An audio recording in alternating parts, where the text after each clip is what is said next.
බාසුන් නැහැ. බාසුන් නැහැ. ඔව් මම තමයි බාසුන් නැහැ කියන්නේ මොකද ප්‍රශ්නේ?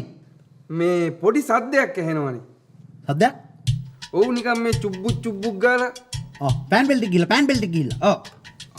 එහෙමද? මේ පොඩි කරගඳකුත් එනවා බාසුන් නැහැ. කරගඳක්? ඔය ඒක තමයි අසනීපේ හැටි. එච්චරයි. මේ අර රතු පාට බල්බයක් තියෙන බාසුන් නැහැ.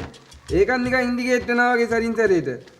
මේකයි මහත්තයෝ. ওই වැඩේ කොට දාන්න සතියක්වත් යනවා. ඕක දාලා යන්නකෝ. මම ඔයාලට කෝල් එකක් දෙන්නම්. සතියක්? අනේ බාසුන් නැහැ. සතියක් හොඳටම වැඩි. සතියක් ගියොත් එහෙම ගෙදර උන් මැරෙයි. බෑ ගෙට කොට දාන්න බෑ. ඔක අමාරුයි. සතියක් දෙන්නකෝ. මම හෙඩ් බාස් මම කතා කරලා කෝල් එකක් දෙන්නම්. හරි වැඩේ හදලා. දාලා යන්න උතනින්. පිළිකන්නේ දාලා යන්න. අනේ බාසුන් එහෙම කරන්න එපා. පොඩි වැඩක් තියෙන එන්නකෝ. මම මේක මේ කරේ තියාගෙන අරගෙන ආයි අද හදාන යන්නනේ. අනේ බාසුන් එහෙම. කරේ තියාගෙන? මොකද බං ඒ වහන්නේ?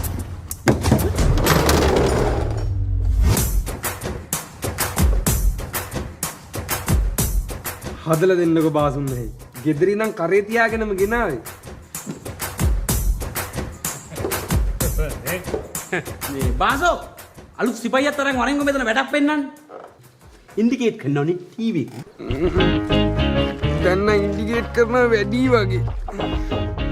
දුන්න දින එක ඉතින් ආය කාලෙකින් එක්කට ගැහුවේ.